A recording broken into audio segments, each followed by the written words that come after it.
I welcome you to this lecture. My name is Ssebuyungo Wilber, Kivekayunga. Today we're going to focus on managerial economics. And in managerial economics, just as it sounds, it has two words, it's management and also there is economics. So our center point today is on economics. We ask ourselves what an economy is. So what is an economy? An economy is a summation of what people do, what people get from what they do, how people manage what they get from what they do, and then how people expand using what they get from what they do. That's a summary of an economy. So the first part is, what are people doing? We ask ourselves, what exactly are you doing? What you're doing will either tell us that what you're doing is meaningful or meaningless, is productive or unproductive. What actually are you doing? So a person should have what to do in an economy. And what one does, what you do, and what the other does, and all the people in the community does, make up a summation of what everybody is doing. And those are activities of people. When we are summing economy, we are actually looking at what are the activities of people that are yielding their products and services. So it means that for a person's economy to grow, you must have some products and the services that you're actually rendering to the community.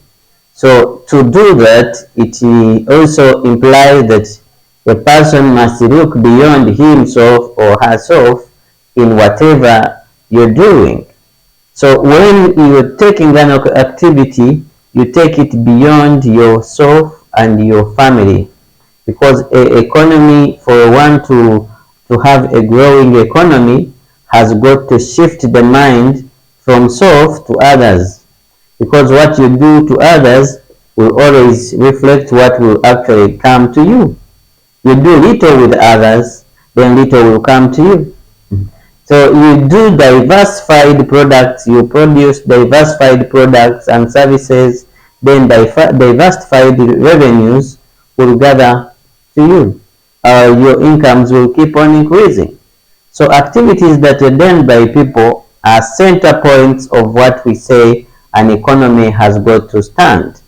So people in the economy cannot actually grow beyond their skills, their knowledge, and the values they hold.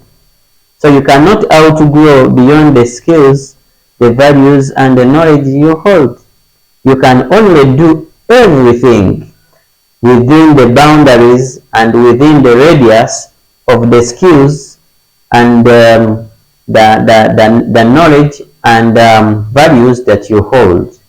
If your values are centered on selfishness, then the economy is filled with people who are selfish. They set prices anyhowly. They produce products which are of any quality, regardless of whether the quality meets the standards which can satisfy everyone. The person chooses to do as he or she sees fit. That is what makes such a community. So with the economy to grow, the people must grow in skills, knowledge, and values. To start, that is to be entrepreneurs. And again, after being an entrepreneurs, you start to be a producer of products and services. Then what you produce, you trade it. And when you trade it and it is really good, you generate revenue. Revenue comes in. So, and the center point and the principal focus of an economy is ensuring that everyone is productive. When there are people in the economy who are not productive, they create a deficit in the economy because they will be consuming and consuming what they are not producing. And when you consume what you have not produced, it means that you'll be encroaching on what others are producing. And if it continues like that, you become a burden in the economy. And then when you become a burden in the economy, you also be straining the resources that others are accumulating. Remember, to run an economy that is productive, the people must be productive, because the productivity of an economy is a summation. It is an addition of the productivity of the people in that economy. When the people in the economy are not productive, or they are producing but they are not producing to the quality standards of the nation, then they are risking the integrity of the state, and are also risking they weaken the ability to penetrate through the deeper and higher markets or international markets. Because every day in the communities where we are, producers are out there seeking to see how they make sure they are producing better.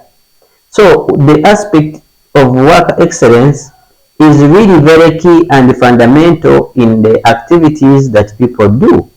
The other is work excellence actually produces quality products and services that satisfy the community.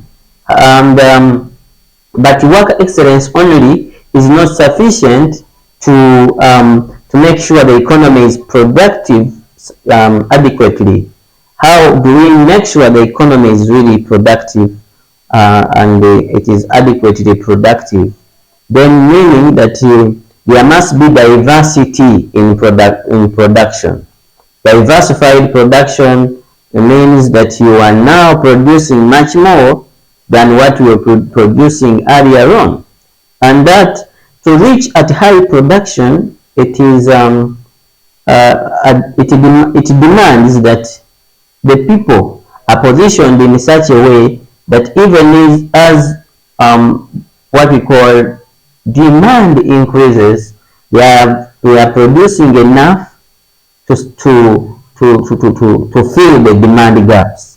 If people are producing sufficiently to fill demand gaps, that is a reflection that these people actually are producing sufficiently. Now, when production goes higher, it means that the management of prices has got to be undertaken. That's where you see that when the prices, in some conditions, that prices are reduced, people will demand for products much more. And those are now, some of the products can be affected by prices, but when you increase the price of a bread, then the few people will eat it, and they may even migrate from eating that bread that was 5,000 that has gone to 8,000. They can shift to eating smaller or little priced items that are substitutes for bread. So they can choose to roast their own cassava at home and eat it, other than going for bread, because the bread has gone higher than what they can actually afford. So if you are to really make sure that you increase in prices, also be careful that the demand of the product can reduce, and to what extent can the price be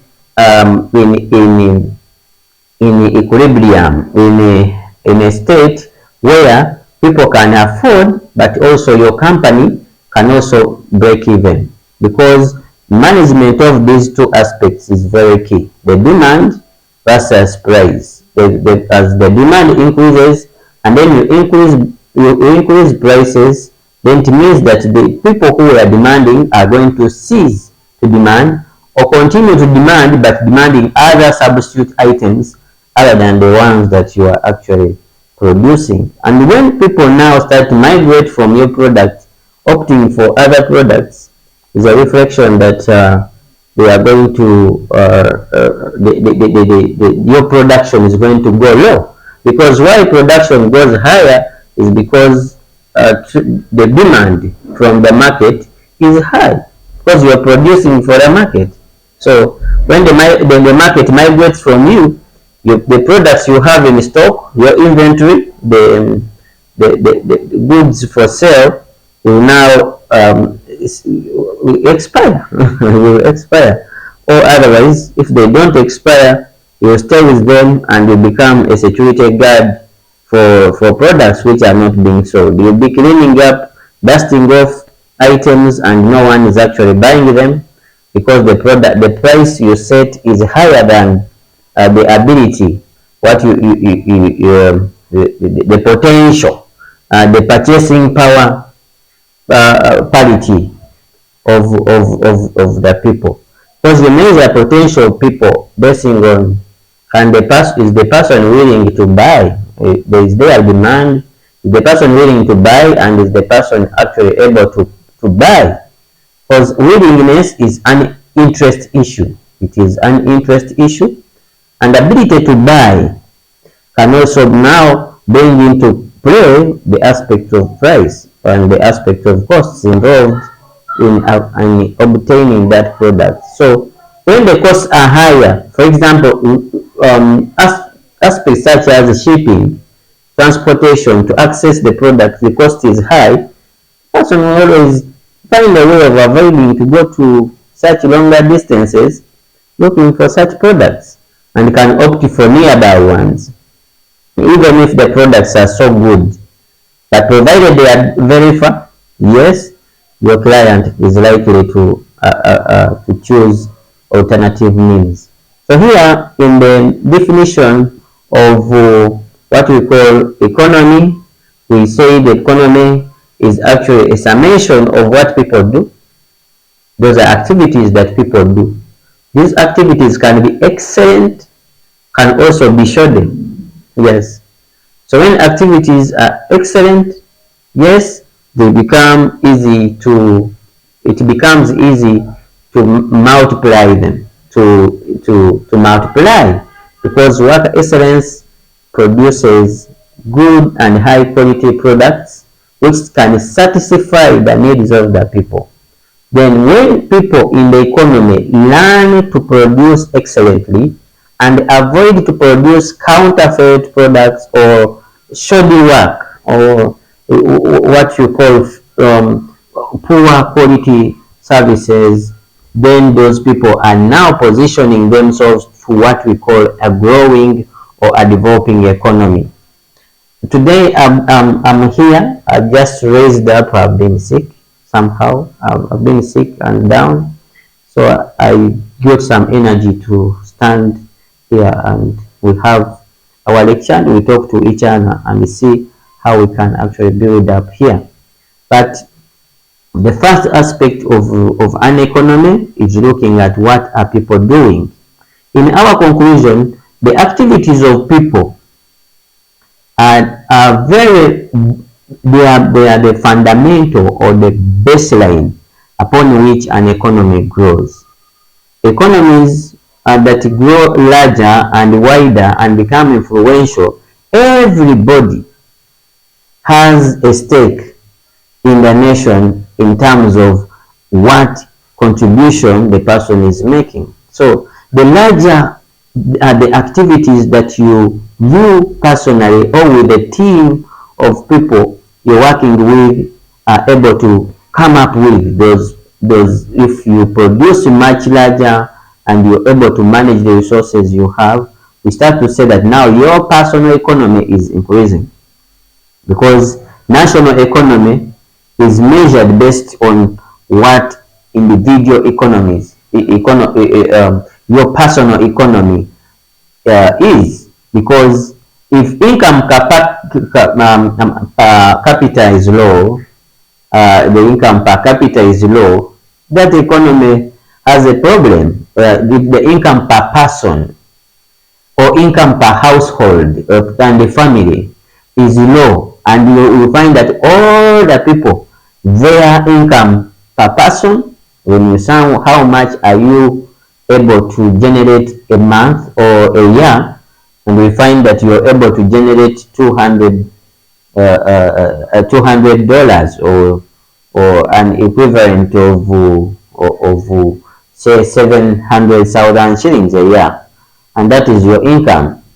And then we go to another person and we find that that person is earning a year one or 10,000 dollars, an equivalent of over 37 million shillings. When we measure this, we can say that the other one is more productive than you, because he is able to get much more than you do. So the income per person, or what they call the income per capita, is larger. And when income per capita is larger for many people in the community, and you find that everyone's income per capita is large, when we sum it up, we come up with the what we call a better economy. Now, the efforts of each person and government is to make sure that people are productive, and that each day a person is doing work and is being rewarded from that work that he or she is doing, and that person is actually producing to the standards. So that's why in nations have the national bureaus of standards, and the international standards organization, the ISOs. You see the international certifying organization certifying those who are in the skill set, and those who are producing in terms of intangible services, intellectual properties, those in the service environment, other than those who are in product delivery and production of tangible product environments. So the nations and the particularly also organizations are making sure that how do we actually increase in the services that we render. So how do we actually magnify our production, that where we have been producing 2 tons, we are able to produce 20 tons of wheat flour, and also in the next year, if we are to grow, we can make sure we produce a metric ton or hundreds of metric tons, and we are able to actually penetrate into larger and larger markets. When organizations widen like that, and then they are also able to balance the wages and the salaries of the people who are working in there, that they compensated sufficiently and justly. There is just compensation, and the people who are in these activities are compensated in a just way, that they are able to also go and invest, because there are some incomes which we say they can enable investment enabling incomes, those incomes where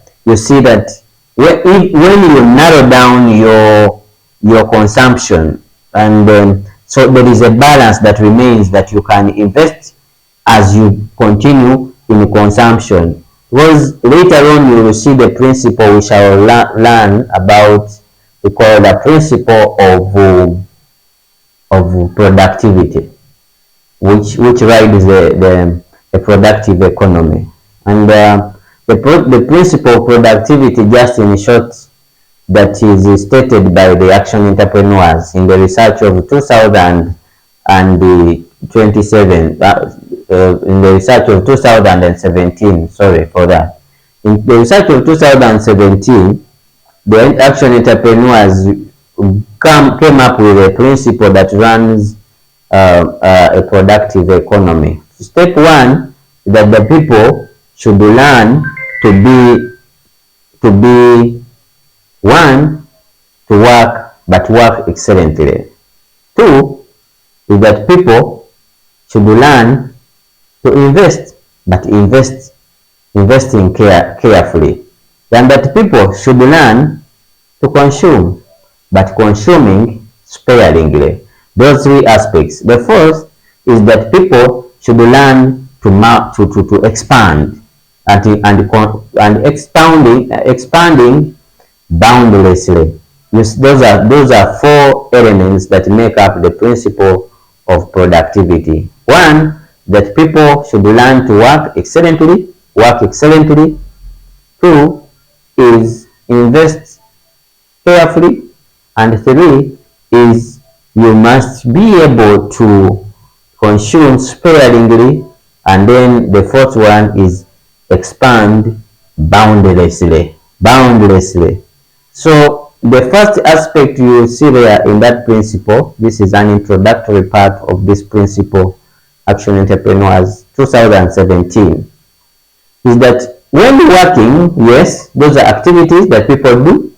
They are working. Others are employed. Others are actually entrepreneurs. And the others are inventors, because you have what you call inventors in the economy. Those are aspects of people in the economy. The inventor, if you're working, either you're working as an inventor, a producer, or you're working as a trader, or otherwise, in between there are also people who are in service delivery running along. So in all these, people have got to identify where they belong, because we have people who sit down to craft which products should come on the market, and how should it look like, and how should it be designed. So they are generally inventors, driven by innovation and also driven by creativity. Innovation and creativity paired together. So these people come up with inventions, new models, they come up with new methods, new systems, and they come up with the new ways of handling particular aspects to make sure that there is efficiency and there is effectiveness, and then the people's problems are solved in the swiftest possible way, the shortest possible way. What drives the innovators and the creators to invent is to make sure that there is efficiency and effectiveness in all that we do. So if there is no efficiency, there is no effectiveness, we struggle in the economy. Remember, there was a time where there were no smartphones and people we are communicating without them. There was a time where there was no internet and people were communicating without them. There was a time where people thought that horses are the only fast vehicles to have, and they were comfortable with that until the cars came. Nowadays, you see that the economy is going more sensitive to what we call carbon emissions, and eliminating carbon emissions and going the direction of clean energy. And for that case, you will find that green transition is coming in, and where you have vehicles which are running by fuel, there are those that are coming on board that are actually being ridden by electricity. So electronics, economies, systems are coming on board, and the entire world is going to be changed, and within some 20 to 30 years, you will see that vehicles that are consuming fuel are almost extinct, and you need to explain to your child that there was a time we used to park somewhere and pour something in a vehicle, and that was called fuel, and the child will not understand you, will ask you, was that water? What was fuel? And it will be. So the world is becoming digital to the extent that even changes are going to be affecting business outsets and business settings. Those who have been in fuel or fueling stations, inventors are making sure that you are in a fueling station, but which is a filling station, Now there will be charging stations instead, and that is going to come soon. And companies like Total have already started negotiating and talking to governments to take over electricity generation, where they get in charge of production of electricity and be in charge of all the charging centers and charging points, so that they can still remain relevant in the changing market. So if activities of people are not backed up by inventors, they are likely to be like activities do not improve or become better, because people who are coming up with better ways, better systems, better models, better technology, and better ways and strategies of handling certain aspects of life are not coming up on board. And these come up through yielding to do research and deliberately creating time aside to assemble and connect things to make sure they produce something better other than the one that is commonly known. So because people run to what is commonly known, there are those who hide somewhere and come up with what is not common and make it common. These are called inventors, and the inventors are very key, because what is invented is what the producer will produce.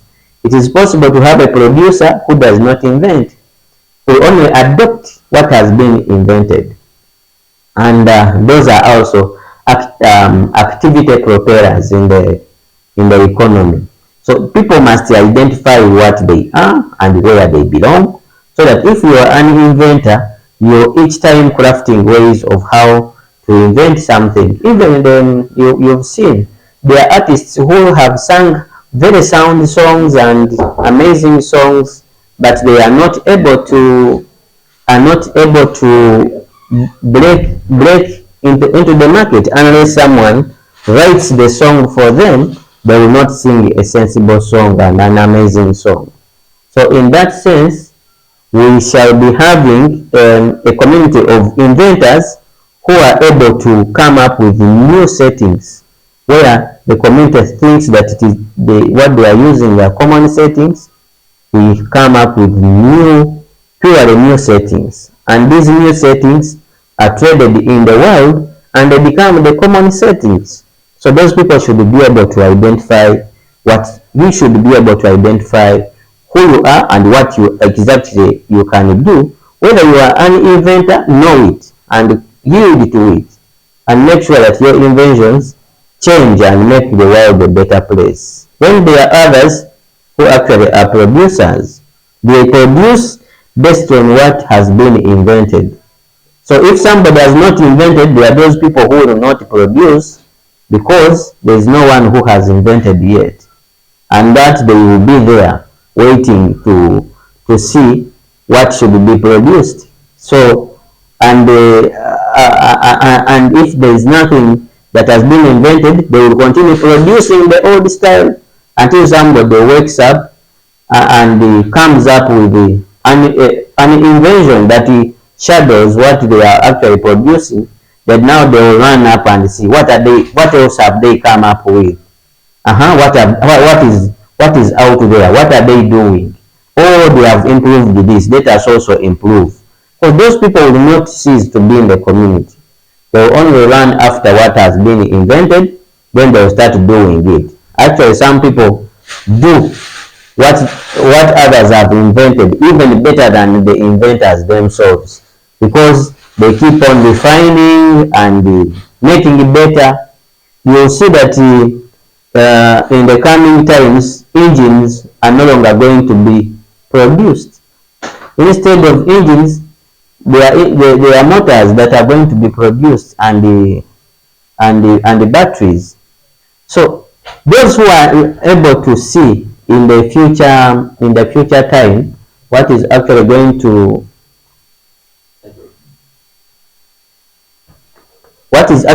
to be done in the future are actually making sure they are doing research to see how do we convert engine producing organizations into motor production and possibly producing charging equipment for vehicles, for machines, and not only charging equipment but equipment that can save power, inverters, and all other equipment that are actually cropping up on the market. And when those actually do not do that, they do not produce what is actually in the new demand and the new paradigm shift, they will fade out of the market. You've seen companies that have faded out of the market, regardless of the capital they have possessed.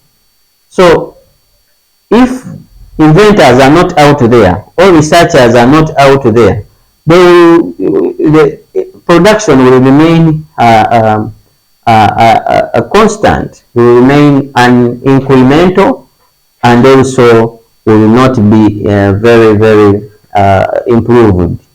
There must be people who are improving. Actually, some organizations are making sure that they put and include people in their organizations who are particularly there to invent and to do research to improve production, and come up with the new tests, come up with the new styles, new fashions, and are in there because there should be people who are thinking about what is not being done but is good to be done, and also thinking about what is being done but there is a better way of doing it.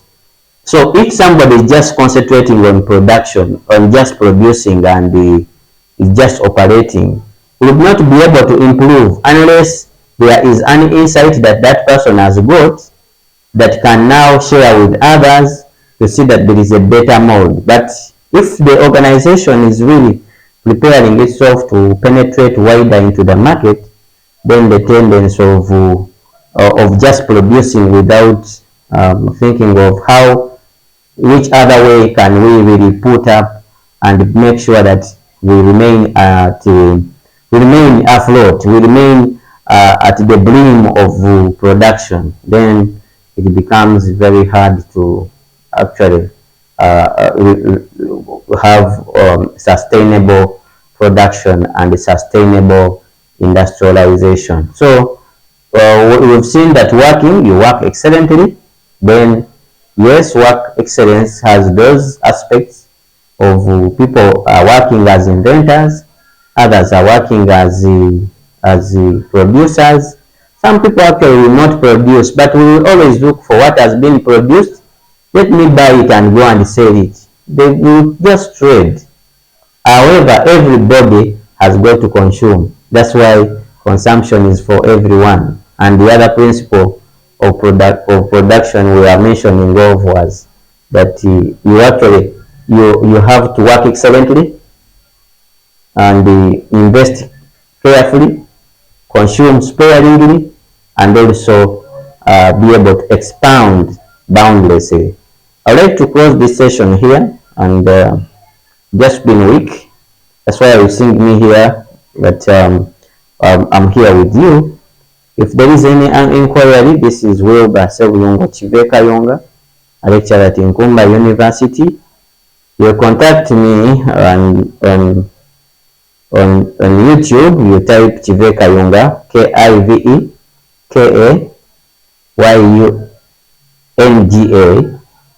and then Google will locate you, my YouTube channel, and then there are several tutorials about various aspects of learning to improve self, to improve community, improve enterprise and education, also communication as well. Then my telephone number is 0704 05 4977. For the international, the Ugandan code is 256. So on that number we add plus 256 704 05 4977. My email is